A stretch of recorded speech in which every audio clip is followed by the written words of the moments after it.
Que font les Russes pendant le confinement?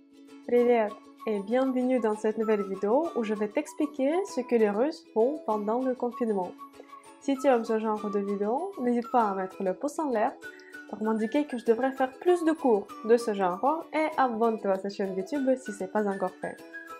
Et alors, on commence à apprendre, mais qu'est-ce que font les Russes pendant le confinement? Ces derniers temps, vous avez été nombreux à me demander de vous expliquer comment les Russes passent leur confinement. Pour le faire, j'ai décidé d'analyser les requêtes sur Yandex. Yandex est un moteur de recherche russe. Et voici ce que j'ai pu trouver. Pour être franche avec vous, les Russes ne savent pas eux-mêmes ce que faire pendant le confinement. Ainsi, ils ont fait plusieurs fois la requête «Чем заняться?» «Чем заняться?» c'est «Que faire?» «Чем заняться?» Aussi, ils ont beaucoup cherché «Чем занять ребенка?» «Чем занять ребенка?» c'est «De quoi occuper un enfant?» Du coup, les Russes qui sont confinés avec un enfant, ils essaient aussi de savoir mais qu'est-ce qu'un enfant peut faire en confinement?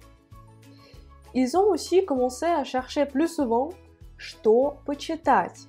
«Что почитать?» c'est «que lire?» «Что почитать?» Certains Russes ont décidé d'apprendre à jongler. Ainsi, ils ont cherché «научиться жонглировать». «Научиться жонглировать», apprendre à jongler. D'autres personnes ont fait des requêtes sur le Xbox. Et il y a aussi des gens qui ont cherché comment faire des origami. Origami. Il y a aussi des Russes qui ont décidé de profiter du confinement pour apprendre quelque chose de nouveau. Par exemple, ils ont commencé à chercher plus souvent sur Internet «Как научиться?» «Как научиться?» «Как научиться» c'est comment apprendre. «Как научиться?» Ou bien «научиться рисовать» apprendre à dessiner. «Научиться рисовать». Ils ont aussi cherché online-курсы. Online-курсы.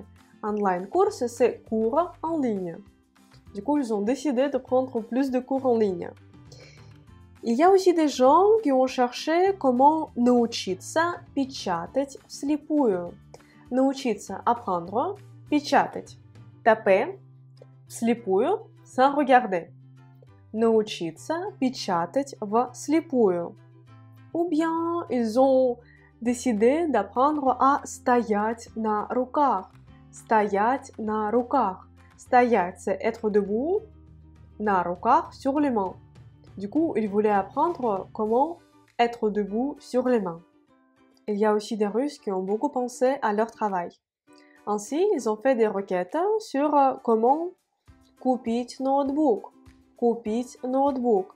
Acheter un ordinateur portable. Купить ноутбук. Ou bien, как организовать рабочее место. Comment organiser son lieu de travail. Как организовать рабочее место. Ils ont aussi fait beaucoup de requêtes sur le Zoom. Zoom, c'est une plateforme d'appel vidéo.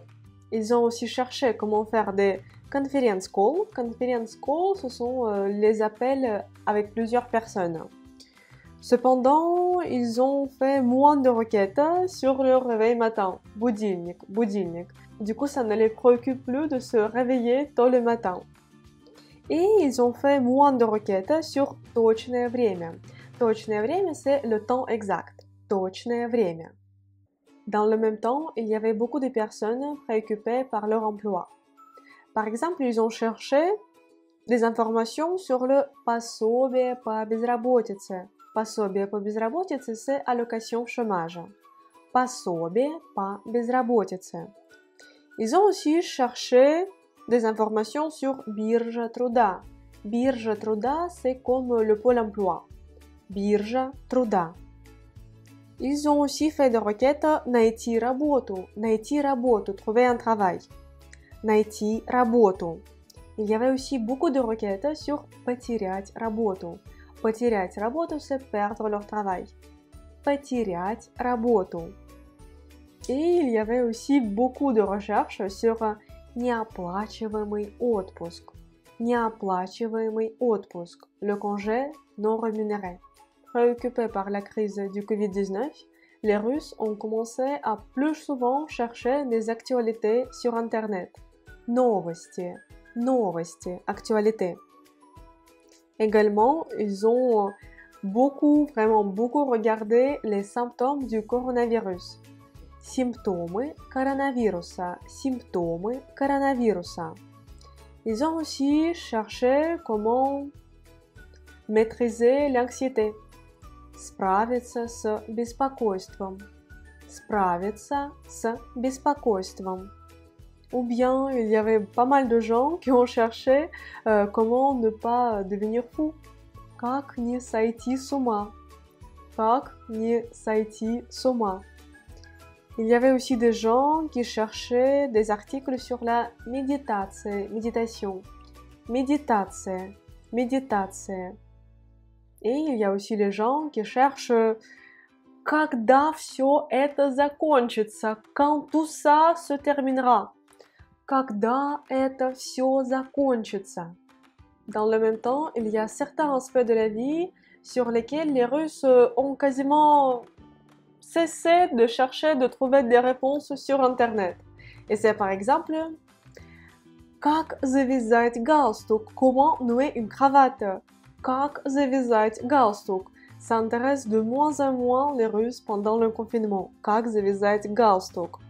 Ils ne cherchent plus d'informations sur шапочка для бассейна.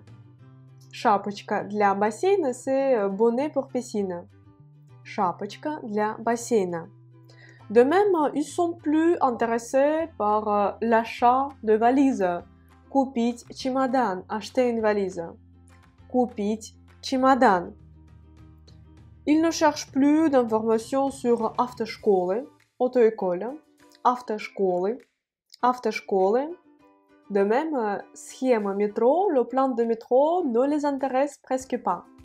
Схема métro, le plan de métro.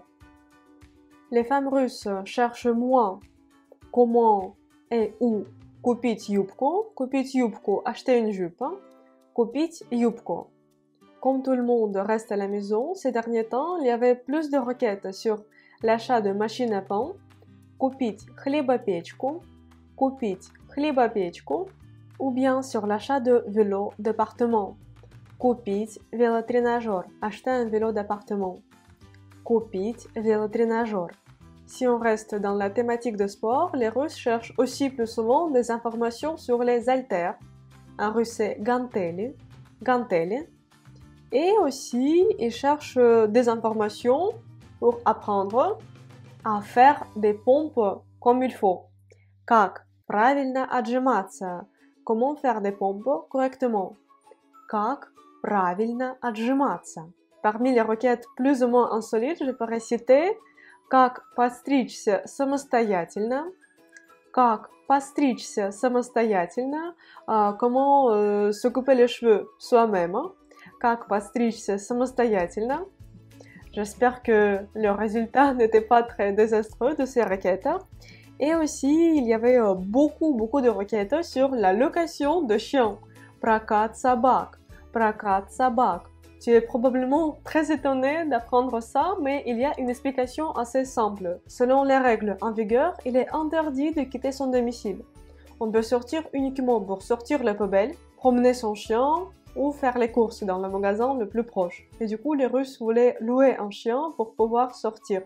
Maintenant, tu es au courant du quotidien des Russes pendant le confinement. Écris s'il te plaît dans les commentaires les requêtes qui t'ont le plus étonné ou amusé. Et aussi les requêtes que toi, tu faisais pendant le confinement dans ton pays. Merci beaucoup d'avoir regardé cette vidéo, j'espère qu'elle t'a plu. Si c'est le cas, n'hésite pas à mettre le pouce en l'air pour m'indiquer que je devrais faire plus de contenu de ce genre et abonne-toi à mon compte pour être au courant de nouvelles vidéos que je mets en ligne. J'aimerais remercier les personnes qui soutiennent mon travail par PayPal. Спасибо большое. Ça me permet de faire encore plus de contenu de meilleure qualité. Si toi aussi tu as l'envie et la possibilité de me remercier pour ce travail gratuit que je fais sur mes réseaux sociaux, je te serais très reconnaissante si tu me faisais un petit don sur mon compte PayPal. Le lien se trouve dans la description de cette vidéo. Et moi, j'espère te retrouver très bientôt dans une prochaine leçon de russe. Et pour l'instant, je te dis до свидания, au revoir.